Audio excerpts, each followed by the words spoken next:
Good Friday afternoon. I'm Jerry Miller. Welcome to the I Love CVille Show. Thank you very much for joining us. It's good to be with you. Thank you kindly for being a part of the show. We're live in Charlottesville, the Commonwealth, the country, and the world on the I Love CVille Network. Really good show lined up for you. A lot of news to cover. We cover the news and we look at it from a cautious, optimist standpoint. I'm realistic, analytical, cautious, and optimistic. That's how I would describe my mindset. We got a little bit of information to cover from Charlottesville City Council, Charlottesville City Manager, and Charlottesville Police Department standpoint in a joint statement about Virginia State Troopers using unmarked city pickup trucks that we otherwise see for maintenance purposes. That story coming up on the I Love CVille Show. How about Jim Ryan, the president, outlining a plan of attack for the fall and students. We're going to cover that for you here on the I Love CVille Show. We're also going to talk Virginia reopening. When you heard the governor say, look, phase 3 is this, and this, when he was saying it, I'm like, dude, that's like the whole thing just going back to normal.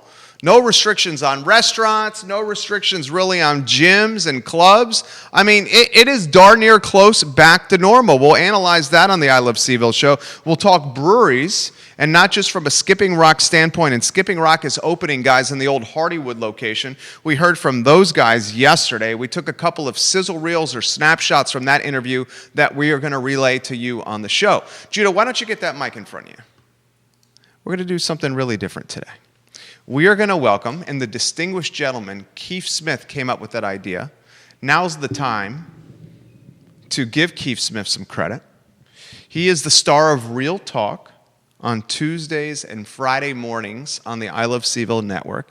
It's an insider's guide to real estate, liberty, and the pursuit of happiness, powered by the Yes Team. Well, on this morning's show, we had a little back and forth, a little this, a little that, a little yada. And we're just having fun. And he's like, let's get Judah involved. Keith Smith, smart guy, said. And now, on today's edition of the I Love CVille Show, we've been encouraging this for a little while, but we're going to debut it today. We will welcome Judah Wickower to the show. Go to your camera, Judah, and your microphone. Make sure it's turned on. Good afternoon, Judah. How are you? You feeling okay? I'm doing all right. Does this mic make me look fat? Does that mic make you look fat? I've known you for 8 years. We've worked alongside each other for 8 years in this company. I've never once, ever known you to be fat, Judah. You eat anything you want, and it does not stick to you whatsoever. What can I say? I'm a lucky guy. There you go. What a good line. Judah Wickower is our director. All right, let's give some love. Judah, I'm gonna work you more into the show. You know I'm going to do that. So get ready to ride this roller coaster. Not that the last 8 years that I Love CVille and B&B Brands haven't been. 8 years he's been on the team. The company's been in existence for 12 years and counting. He's good people. All right, let's give some props to Interstate Pest and Service Companies and Scott Wagner Chiropractic and Sports Medicine. Those two companies, bona fide, real deal businesses. They're locally owned, family owned, committed to their team members, and committed to really like improving Charlottesville and Central Virginia. We work alongside the folks at Interstate, and we work alongside the folks at Scott Wagner, and we've been happily doing it for 7, 8 years, something like that. They're phenomenal. They are local and they care. Anytime you can do business, and this goes for anybody that's listening, anytime you can do business with a local company, it's going to end up being better for your neighborhood, your schools, your community. That's just facts. The money stays in Charlottesville and Central Virginia. Keep it local. I want to run some headlines. Barbara Lundgren says you're looking good, Judah. Thank you, Barbara, for watching. Guys, give it a like and a share on any of the Facebook pages you're watching. Let's run some headlines. Let's go to the first one. We covered this. It's on screen. Let's get the Virginia State Police headline on screen. So this is such an intriguing story. It is still concerning. Thank you, Judah, that it's on screen. The city says an unnamed officer allowed the Virginia State Police to use vehicles to respond to the rally. This story from Nolan Stout, who does a hell of a job in the Charlottesville Daily Progress. Here's what's really weird. There's a lot of really weird things about this. First, on Monday, the police chief said no state troopers used city maintenance vehicles for the rally. She straight up said that in the council meeting. That's on the record. Now, in a joint statement with council, and in a joint statement with the city manager, and in a joint statement with the police chief, they're backtracking on what Chief Brackney said, and they're saying, yes, in fact, the Virginia State Police did use the vehicles. So that does not, from an optics standpoint, that doesn't, let's be realistic, okay? Let's just be realistic. That doesn't make her look good. That's safe to say. I'm not throwing any shade on anybody. That just doesn't make her look good, right? Because she said it didn't happen, and now a few days later, we are saying it did happen, and we have irrefutable evidence in the photos that City Planning Commissioner Rory Stolzenberg took. Another intriguing element to the story is the community journalist that's keeping police on its toes. The community journalist that's keeping police on its toes is a planning commissioner for the city itself. So that's another interesting wrinkle in this saga, if you can call it a saga. Here's what I found odd about this. And if you're reading it, Nolan Stout's story in the Daily Progress, it's a good one. I'm a digital subscriber of the publication. I think they're really doing a good job. I was communicating with Allison Rabel on Twitter that she and Catherine Knott and Nolan Stout and Tyler Hamill should partner with us, and we should do a new paywall news outlet to service Charlottesville and Central Virginia. And I think if we did that partnership, their content, our vision, business sense, and savvy, that we would have something that would be incredible. But I'm reading Nolan Stout in the Daily Progress, and Stout does a hell of a job. And it's just like, it's confusing. The story that the city's trying to spin, the narrative that they're trying to spin now. They're basically saying an unknown officer okayed the state troopers to use the vehicles, yet the chief executive officer of the company, the city manager, Dr. Richardson, did not know about it. And the police chief, the CEO of the police department, did not know about it. It's odd. And then Mayor Walker last night, this adds to the story. This adds to the story what I'm about to tell you. Mayor Walker does these Facebook Live videos. I think she calls it politicking with Mayor Walker. I think something along those lines. Mayor Walker does a Facebook Live video last night where she addresses some aspect of this. And she says, it took us way too long to get the response out. We really screwed up the response to this question. And then Mayor Walker then proceeds to delete her video, which adds to the storyline here. I think, is that the first video? You know, a lot of people watch the lives that she does. I think that is the first Facebook Live that she has done. And correct me if I'm wrong. Is that the first Facebook Live the mayor has done where she later deleted? So you're talking about sensitive information when it comes to how citizens perceive the city and its police department or trust the city and its police department. All this is happening in a time when at a macro and nationwide level, there's distrust for the police department. So the timing is horrible. Then you have a community journalist who's walking a Bodo's for a bacon, egg, and cheese with the size of Caesar and a large coffee with some cream because he's hungry, and the community journalist just happens to be a planning commissioner, and he snaps some photos of state troopers in riot gear getting on pickup trucks that are used for maintenance, and a magnetic decal is put over the maintenance logo to then make it a police vehicle. And then these vehicles are going down to a peaceful protest, and neither the police chief nor the city manager knew about it. And evidently, an unnamed police officer ordered the use of these trucks for the troopers. And then inexplicably, the mayor talks about it on a Facebook Live last night and then deletes it. I mean, goodness gracious. The city is, who's managing what's going on with the optics? here, or the strategy, or like the think before we act and the think before we speak, and just use common sense. It seems odd. It seems a little odd. And when things are fishy or they're odd and it comes to the city or your police department, the natural human reaction is, scratch your head, what's going on? I mean, at least it is for me. Isn't it weird, guys? Just one man's take, a cautious optimist who looks at life from a realistic lens. That's just one man's perspective. Let's go to the next headline if we could. And give the show a like and a share, guys, on any of these Facebook pages that you guys are watching the show. We're live on 12 Facebook pages. I will get to your comments. Barbara Lundgren loves you and the show there. Looking good, Judah.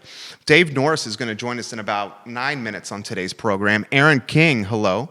Amy Wallen says, wow. She agrees it's a strange story. Beth Dunlop Marcus is watching on the Ivy or west side of town. Maybe Beth is having a margarita right now at Guadalajara with Ms. Cubbage. Beth, I love you on this program. You know I do. Margaritas one day, Beth. A lot of people watching this program here. I see 3 different states, folks in Albemarle County, Charlottesville, Richmond, and Roanoke watching the show. Give it a like and a share, guys. Give it a like and a share. So let's go to UVA. Our president, we had so much news yesterday, we couldn't get to this one. And the city of UVA, we're in the city of UVA. When the city of UVA outlines a return to grounds, which was on yesterday's news cycle, when we are so crammed with news yesterday that we don't get to UVA's reopening plans, you know yesterday's show was freaking fantastic. And dudes, it was fantastic. It was fantastic. Okay? So UVA outlines its plan to return for the fall semester. I'm just going to cut to the nitty-gritty. Thank you, President Ryan, for giving us a plan to return. We've been asking for it. Thank you, sir, for giving us a plan to return. So large classes will be all online. I went to UVA. Ken Elzinga, his Introduction to Economics class that's done on grounds. Large auditorium. Most of the time I was there, I was not hungover. Some of the times I was. What can I say? My 4 years were phenomenal. Those classes will not be online. Those classes will not be in person. They will be online. They're going to do a blend of in-person classes and digital, which is smart. UVA's got this like goodie bag or this like tote bag or this like welcome package bag, and in it is a lot of PPE equipment. You got your mask. You got a little doohickey that you can use instead of pushing buttons. You can use this doohickey to push the buttons or keep fob in. It's a really nice little keychain attachment. So they're doing all the right things. They're saying if you do not feel comfortable doing in person, who cares? You can do it online.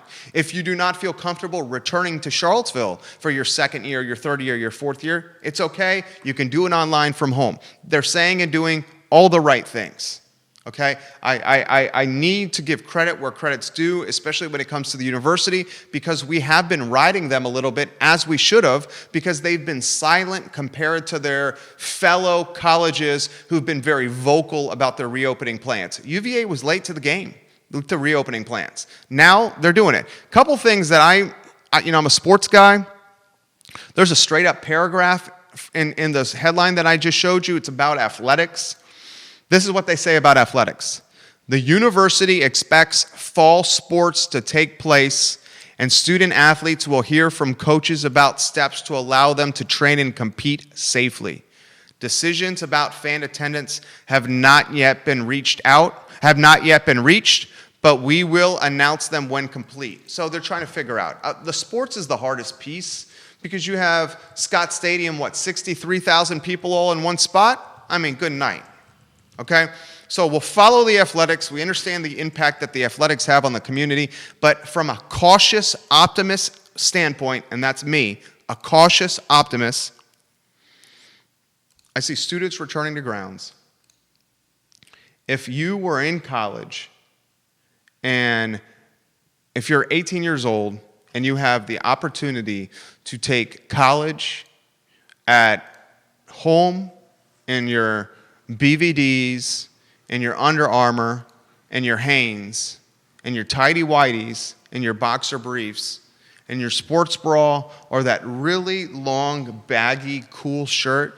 Don't you guys have one of those cool, oversized shirts that are super comfortable that you get to sleep in? Remember those shirts growing up? I loved those shirts. And you know what? From time to time, I sleep in a triple XL with nothing else. And it's so comfortable and feels so free. So free. So, where I'm going with this is,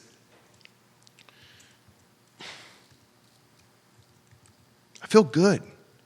Wouldn't you rather, as a student, go to school in Charlottesville instead of do classes at home? Of course you would. So I think we're going to have a good amount of kids on grounds. We're not going to have athletics at full capacity from an attendance standpoint, but we're going to have people there. And it's in the step in the right direction. And I think the fall semester is shaping up. And I want to emphasize this. And I'm not marginalizing anything because I know people are going to jump to this conclusion. Guys, it's important to emphasize this. And can you go on the one shot for me, Judah, just a straight on one shot so I can look into the camera here? We are going to get more positive cases this year. It's going to happen. We're reopening the economy, and we're doing more things besides just staying in our homes. We're being around other people. And on top of that, we're doing more testing. So if you open things up for people to chill and hang, and you're also doing more testing, you're going to have more confirmed cases. The critical crossroads we're at in America is how will the American public see the increase in cases? Will it be the viewpoint of this? Yeah, we're going to get more cases. We're opening up again, and we're doing more testing. Or will it be the viewpoint of this? Oh my God, we got more cases. We can never leave the house. Let's stay inside and not do anything besides watch Netflix and Peaky Blinders and make cocktails at home that are 4 times more potent that we get at any restaurant out there. And if it's the cautious optimist that looks at life realistically, me, I understand we're going to have more cases because that's just real life. And if we wear our mask outside, we maintain some social distancing, we're going to be all right. If that's the mindset that is embodied, then I think Q3, Q4, the remainder of 2020 and going into 2021 in Charlottesville, Virginia could be good. The students are back and athletics are going to reopen. But if it's the alternative where the fear sets in again and the fear clouds our judgment, that's not going to be good. That's not going to be good. Let's get to the governor very quickly. The governor announced headlines for reopening. And I'm not going to get into the nitty-gritty because you've read this closely. But dudes and dudettes, the headlines or the restrictions for reopening in phase 3, it's just a reopening of the economy. Restaurants' capacity limit will be lifted, but physical distancing still required. Virginia's 50-person limit on gatherings in phase 2 is going to go to 250 people. So if you're, what's a good venue to describe here? What would be a good intimate venue? The Southern. The Southern is a really good intimate venue, right? It's like a small one. If you can do up to 250 people, the Southern can get shows going, I would think, when it could say, we're going to have staff of 25. I don't know, I'm spitballing. Staff of 25, including the sound engineers. Maybe you just be conservative and say staff of 50, barkeeps, sound engineers, people that maintain the day-to-day of the Southern. Let's just say it's 50 for a show. That's inflated, we'll say it's 50. We're going to do 200 tickets for a show. Love Cannon at the Love Cannon would sell at the Southern 200 tickets in 25 seconds. I love Love Cannon.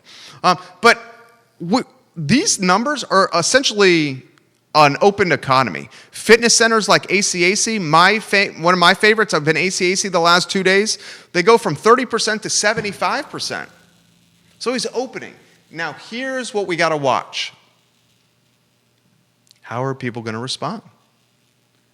Will people have the confidence to max out these thresholds?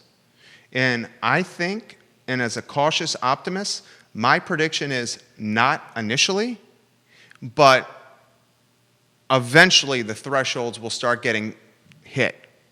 The 75% at the gyms, the 250 people in a music venue, the restaurants, et cetera, et cetera.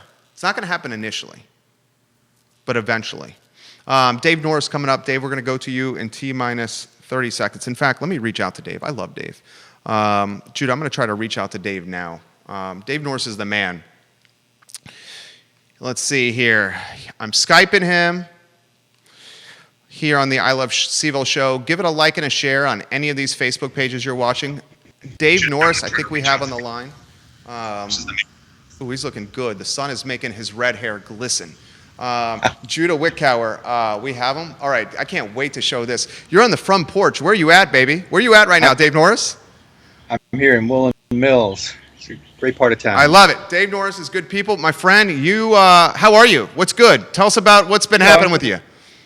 I'm doing great, Jerry. It's great. Always a pleasure to be back with you, and I appreciated your remarks just now and the need to be cautiously optimistic as we move forward. You're always a voice of reason and positivity, and that's very much appreciated. Thank you. Thank you. Same with you. I'm trying to follow your lead. You're an obvious leader here. I've been seeing you in the news, man. I've been seeing you on TV. I've been seeing you in the paper. You making an impact in a lot of people's lives. I'm going to get out of your way. I have some questions for you, but set the stage for us. Well, I think you're talking about we've had a couple of big announcements this week in terms of my day job with the Charlottesville Redevelopment Housing Authority. And, even though I was the one that made the announcements, I'm just the messenger. Like, we've got a whole team effort that made this happen. And basically, two big announcements this week, both had to do with funding for some of our public housing redevelopment work. We're working with residents of public housing in Charlottesville to revitalize their neighborhoods. This week we had a major announcement from Governor Northam. We got a big grant. There's only two of these grants that are given in the state every year for local housing and community development initiatives. We got a $2 million grant from the governor's office for our work at South First Street public housing community. And then 2 days later, just yesterday, we got news that we were awarded $16 million in low-income housing tax credits for that same project, which basically means between those two awards and some commitments from the city and some private donors, we're pretty much where we need to be to move that project forward, which is terribly exciting. And it's a nod to the great work that the residents have done in coming together. They spent hundreds of hours charting a new course for their neighborhood. It's a dilapidated, kind of an aging, rundown neighborhood. And the residents of that neighborhood said, we want something better. Our kids deserve something better. We deserve something better. And they spent the time and came up with a pretty ambitious vision for their neighborhood. And now we're going to be able to make it happen. I love it. I love it. Can we turn that into a highlight clip, please, a sizzle reel, and play it on Monday's show? The community needs to hear that. Let's play that on Monday, please, Judah. I love the concept of building it from the ground up, with the perspective of the residents, empowering the residents to the point of, like, I follow you on social, to the point of them, like, learning, like, the contracting aspects of what was happening. Tell us about that. Yeah, no, it totally is a different paradigm, Jerry, and it's because they're not only engaged and involved and interested in redesigning their own community, but they also want to get hired to help build their new community, So again, they're totally vested in the future and the success of this project. And so we've got residents now that are getting construction skills training through a partnership between the city and the Housing Authority and PVCC, where they're out hammering nails and pulling up flooring and getting their hands dirty and learning all the ins and outs of carpentry and flooring and siding and painting and cabinetry, and so that when the time comes to break ground on these projects, which we've got two projects that'll be underway as of this fall, they'll be hired for those jobs, which is awesome. So then you got the residents earning some money, earning a decent paycheck, actually a pretty good paycheck. Construction pays fairly well, and be able to provide for their families and help build the homes that they'll be living in, which is very cool. And then over time, we want to get it to where some of the folks that are doing this work can actually maybe start their own business, start their own small business, and get a contract to do some drywall or do some painting or do some landscaping or what have you. It's totally within the realm of possibility. And so we're really excited to see this transformation. And the other cool part of it is we've got a good number of residents that are interested in, right now they're all renters. Everybody in public housing is a renter, but we've got a good number of residents that are interested in becoming homeowners. And so we're trying to figure out what does that look like and how do we make that happen so they have an actual financial stake in this as well. So it is a different approach to community development, and the fact that we're getting this kind of attention and resources from the state government, from the federal government, from local government, from private donors is really tremendous. The esteemed and ageless Dave Norris, live from Woolen Mills. We have the mockingbirds and the bluebirds in the background singing a lovely tune right now. This is like the perfect interview setting right here.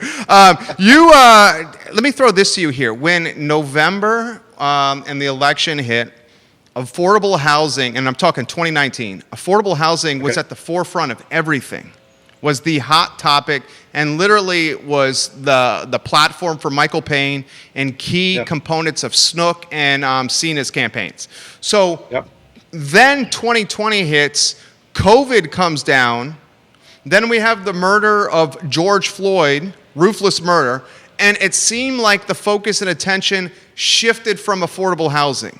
Can you talk to us about that? Because it got out of the news cycle for a while. Yeah, and and it's not a zero-sum game. So just because we're thankfully paying more attention to criminal justice and policing reform doesn't mean we also can't continue to make progress on issues like housing and jobs and education and what have you. And so the good work on housing is continuing to happen. But we too are very interested in seeing reform on the criminal justice front, seeing reform on the policing front. Long before the murder of George Floyd and some of the unrest that's occurred in the wake of that murder, our residents of the Housing Authority, public housing, were meeting with Charlottesville Police Department officials to figure out what a better relationship would look like between the city police and our residents. So it's definitely an issue we're very concerned about. But housing is still a big need in our community, and it's not going away on its own. And I really give a lot of credit to this city council, Mr. Snook and Mayor Walker and Cena and Michael and Heather, all of them, for holding true to the commitments they made to affordable housing. Because, as you know, they had a $8+ million hole in their budget as a result of the economic downturn related to COVID.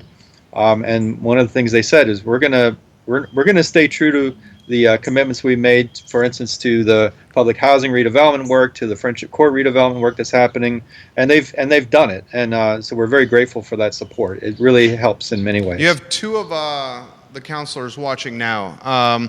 Throw this to you. You mentioned the police. Interesting storylines that have been unfolding this week in the news cycle. I'll get out of your way. What did you make of that story? Well, I tend to agree. I did not see Mayor Walker's Facebook Live last night, but she deleted it. Yeah, that's interesting. I heard your characterization of it, though, and where you said that she sort of admitted that it could have been handled better. She was very honest, to her credit, very honest about it. Yeah. So I think it's probably true. It could have been handled better. We should always err on the side of transparency wherever possible, and not try to hide things, because particularly in a small town, you can't hide things, and so you got Rory down there at Bodo's with his cell phone. Is like, what's going on? Now, having said all of that, I am not upset about the fact that the law enforcement was prepared for something terrible. I'm not upset about that either. I think that's great. And I was talking about this with my wife. I'm like, more safety. Right. I'm not upset about that at all. Yeah, and they did it in a much different way than they did, for instance, on the 1-year anniversary of August 11th, where it was totally in your face, heavy-handed, in your face. So I actually thought they struck a good balance by being prepared, but sort of being in the background. But then why be deceptive about it? Why not just be honest and open about it and say, you know what, we were staging, we were prepared for the worst, we're glad it didn't happen, I God forbid somebody had come and attacked the peaceful protesters there or tried to create an incident, or God forbid drove a car through the whatever, then the response would have been, where were the police? Why weren't the police prepared?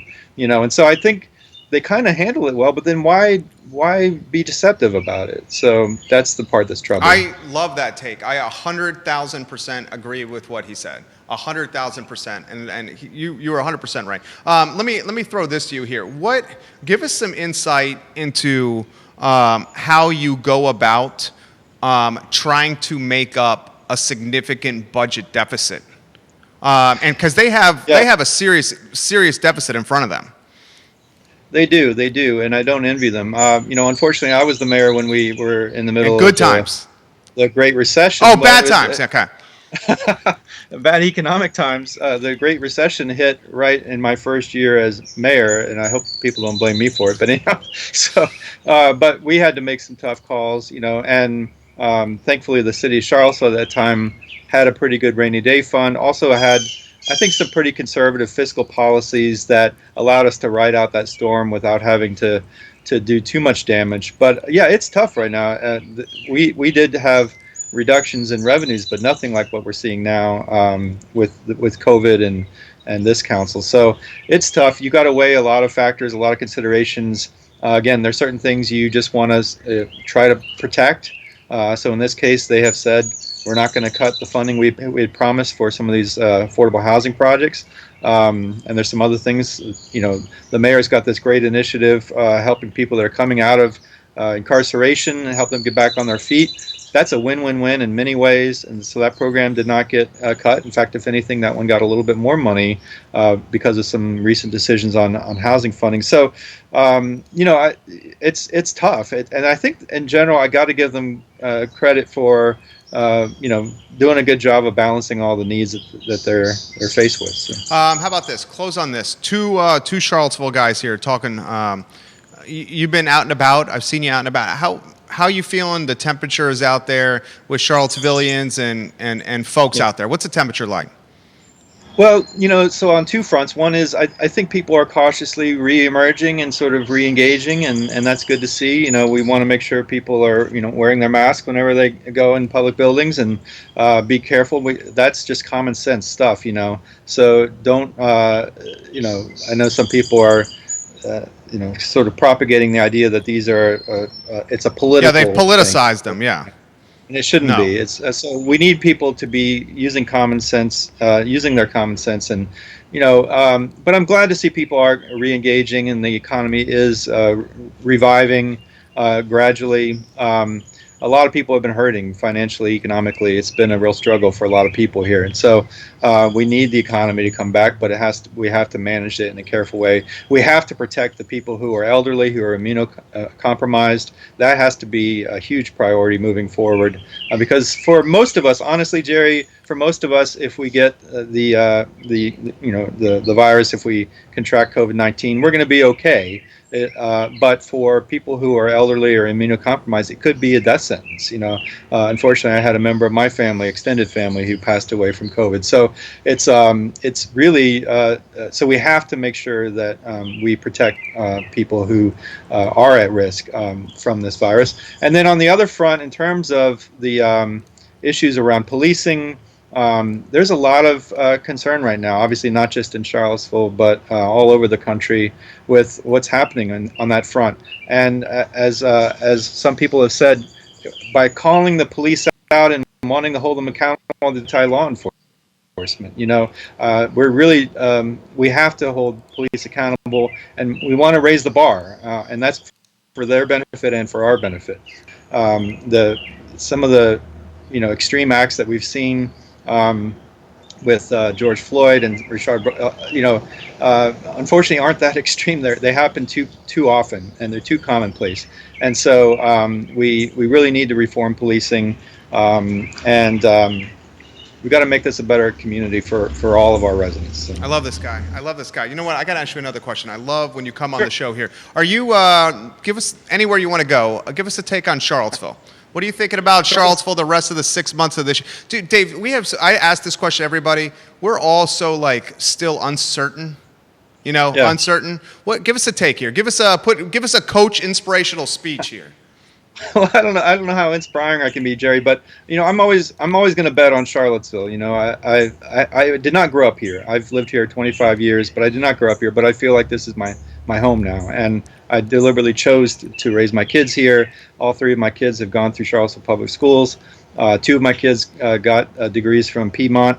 I love this town. It's a great place to live. It's a great place to raise a family. It's beautiful. And we've got good people here. We've got there's a lot of good happening. We have our challenges, and every time I'm on your show, I've talked about some of the challenges, whether it's housing or policing or you name it, racial inequity in our community, in our society. But I really feel like Charlottesville is the type of town, I've always felt this way. It's why I ran for office in the first place. I've always felt Charlottesville is the type of town where if we really set our minds to something, we can wrap our arms around it and really make some good progress. And we're not going to solve anything overnight. But this issue of policing, for instance, I think our mayor, our police chief, our city manager are committed to make sure that we have a police force that is accountable to the community, that does set a high standard for their own officers. On housing, we're making good progress. On education, we could be doing better, honestly, but I think we've got a school system and a school board that's committed to getting us there. So I do believe that Charlottesville has what it takes to be the kind of community that we want it to be, and if we all just set our minds to it, we can make it happen. Love this guy. Where are you going this weekend? I am lying low this weekend. I may end up over at Southern Crescent one night just to hang out, catch up with a couple of friends. But this is you taking it easy. Low-key weekend. That's okay, right. Hey, you killed it. Thank you. Thank you, Jerry. Always. You have a good one. All right, take care. Bye, Dave. Love this guy, Dave Norris, guys. He's absolutely fantastic. Former mayor of Charlottesville, Virginia. How about you hit the like button for Dave Norris? Dave Norris is the man. Give him a like and a share on any of these 12 Facebook pages you're watching this program on. I appreciate his perspective because he is also a cautious and realistic optimist. Honest, cautious, realistic optimist. Good people and Dave Norris. How about Skipping Rock? You got that one? How about the Overcoming COVID-19 sizzle reel for the first one, J-Dubs? You want to do that? You have to take a second to find it. Skipping Rock is in the old Hardy. I like cold beer. I like a cold beverage. Okay, I like to have a cold beverage. I work my tail off, and I like to have a beverage to relax after working your tail off. Skipping Rock I'm excited about. They're in the old Hardywood spot on West Main Street. And we had the owner, Jason, on the show, Ben, the brewmaster, Andrew, the sales rep, and Lynn, the taproom manager. They are going to open Skipping Rock a week from today. So a week from today, and I'm confirming that, and I'll confirm it during the sizzle reel. I'm pretty sure it's a week from today. I asked Jason, the owner, what was it like to overcome COVID? Guys, he had just launched a Stanton brewery. In a year into running his Stanton brewery, he gets approached by Hardywood to open a second location.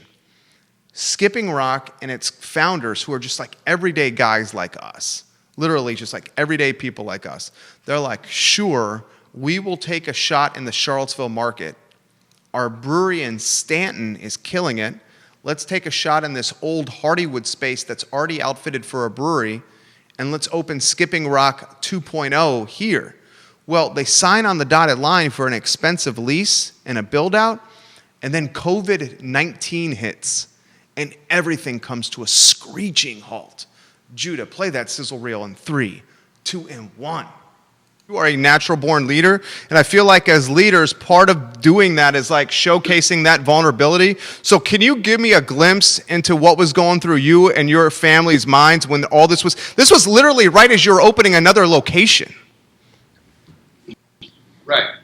Yeah, it was challenging to say the least, Jerry. We had just celebrated our 1-year anniversary in Stanton, so we're coming off the high of this great milestone for our little company and our team.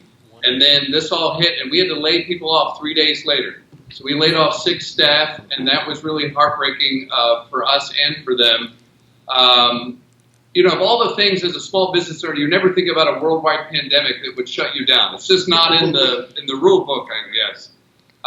So there were some dark moments, but like I talked about on the very first show that we were on, we just don't quit. And so we rallied the team. we came up with a plan, and we said we're just going to persevere and stick through this. And we were able to do curbside and delivery, and there were some dark days, don't get me wrong, and sometimes we're playing rummy together, and we're just probably drinking a little bit too much during the day, but we just said we're not quitting, and we're just going to fight, and we're going to just fight and fight and fight, and I knew I was going to be bruised and bloody, but I wanted to be standing on the other end, and that's what we did, and we're glad that we're able to do this now.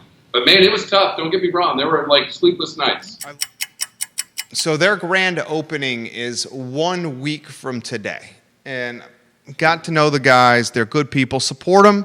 The beer is good. The New England IPA is legit, super legit. I think it's important if you're thinking about the feng shui or the flow of the city, no doubt one of its most important corridors is West Main Street. And I think it's extremely important that we get this district between the corner and downtown that we affectionately have dubbed Midtown.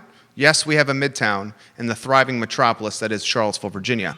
We need to get stronger anchor tenants in Midtown.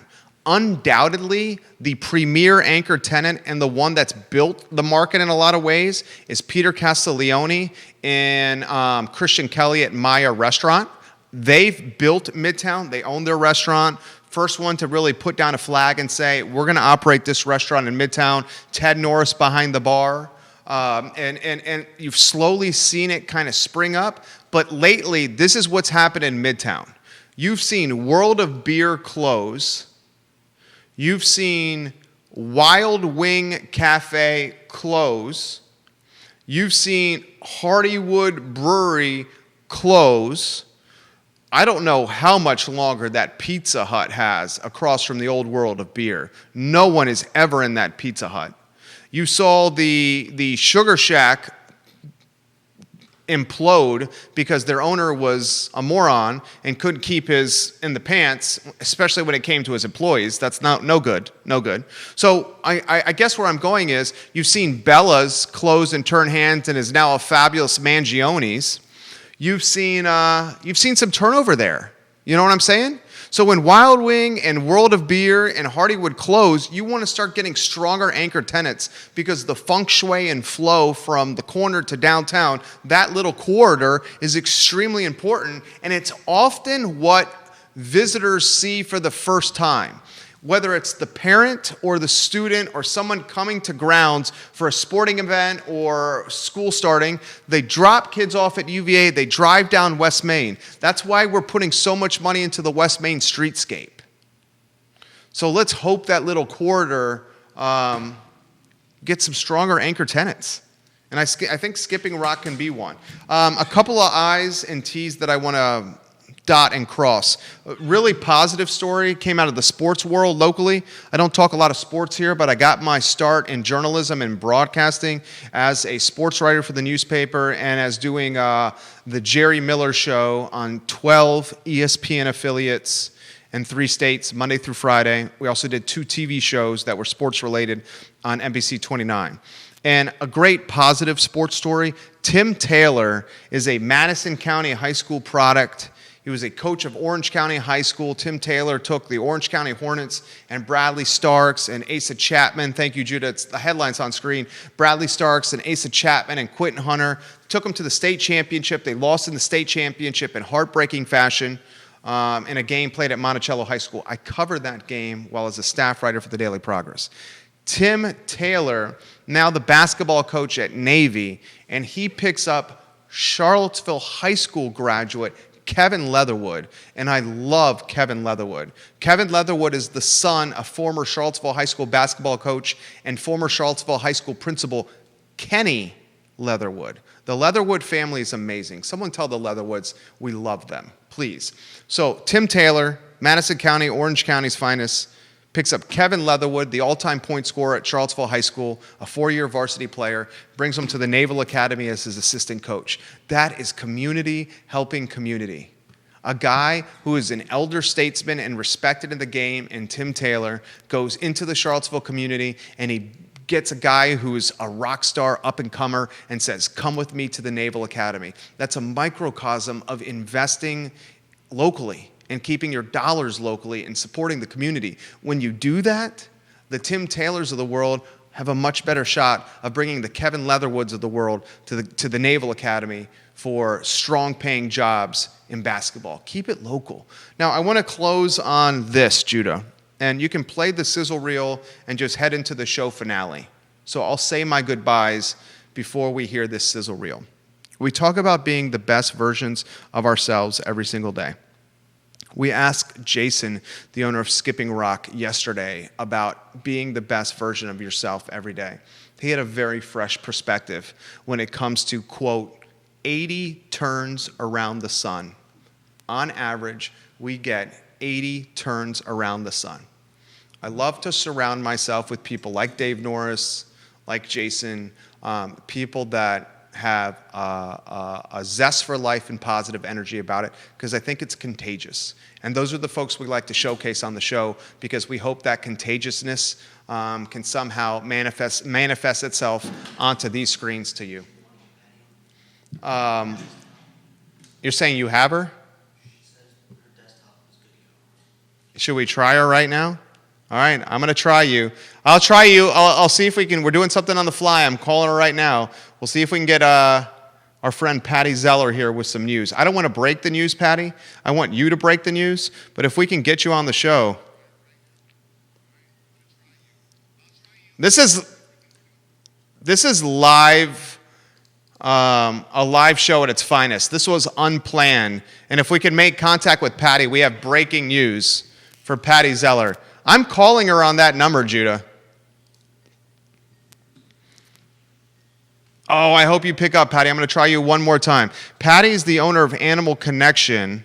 Oh, it says howdy. Patty, hey, you said howdy. She's the owner of Animal Connection, and she has breaking news that has not been reported by any media outlet. Impactful news that's going to change the Charlottesville community. I was going to let her do this on her show on Wednesday, instead of breaking the news myself, because she's worked so hard at this. She deserves to do it. I'm ringing. It's ringing. She's not picking up. We'd love to have you on here. We try. All right. For the sake of, Judah, for the sake of this show, why don't we do this? We'll play the sizzle reel about 80 turns around the sun, because you guys are going to find this empowering and refreshing. If I can, and how long is the sizzle reel? And in that 90 seconds of the length of this sizzle reel, if I can track down Patty, we're going to break some news for you that is going to change Charlottesville forever. I mean, legitimately breaking news that will change Charlottesville forever. So if I can find Patty on Skype in this 90 seconds over the sizzle reel, we'll relay that news to you. If not, we'll save it till next week. Judah, let's play that sizzle reel in 3, 2, 1. Put the coach hat on here. You have a way of doing incredible pep talks and getting people to get jazzed up and fired up here. Charlottesville and Central Virginia and the Commonwealth, we're at a spot, as you know, Jason, where we're uncertain, we're nervous, we're not sure what to expect. Life every day is a different battle day by day. How about we're positive people? The whole concept of this is positivity. Okay, give us something to fire everybody up here when you know a lot of people are nervous about stuff that's out there. Yeah, listen. At best, you get 80 turns around the sun, at best, and hopefully more. And so, I think you should begin to ask yourself the question: how then should you live? We want our company to move into that ethic and to help people worry less and live more. Doesn't mean you don't have to worry, but you can do it in community with your friends and your family and your coworkers and all those people, and you can live life so that when you die, because everybody's going to die, you can have this thing on your tombstone that says, this was a life well lived. And I think if you can tie into that as a community and as friends, that will be a life well lived. And I want to help you through our beer, but also just through relationship, just to worry a little bit less, because there are things you cannot control. And so it's okay to be afraid and to live into your friendships and your family. We're trying. We're literally doing this on the fly. I love his take on 80 turns. I can't reach you. I can't reach you, Patty. I tried ringing you here. I guess we're going to save this till next week. Oh, man, I want to give it to you. I don't want to spill the beans. It's not my news to break. It's hers. This is the I Love CVille Show. We are live on the I Love CVille Network. Thank you, my friends, for joining us. I hope you have a good weekend. Be cautious optimists. Cautiously optimistic about life. Embody that mindset. Good things happen. Thank you for joining us. Take care.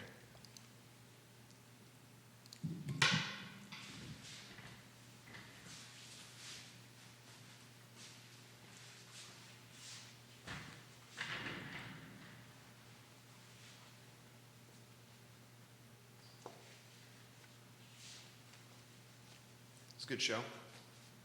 What'd you think? It's really good. Dave Yeah. is always good. Yeah, Dave crushed it. What's that? Dave's good, man. Yeah, he's a good man. He's a good interview.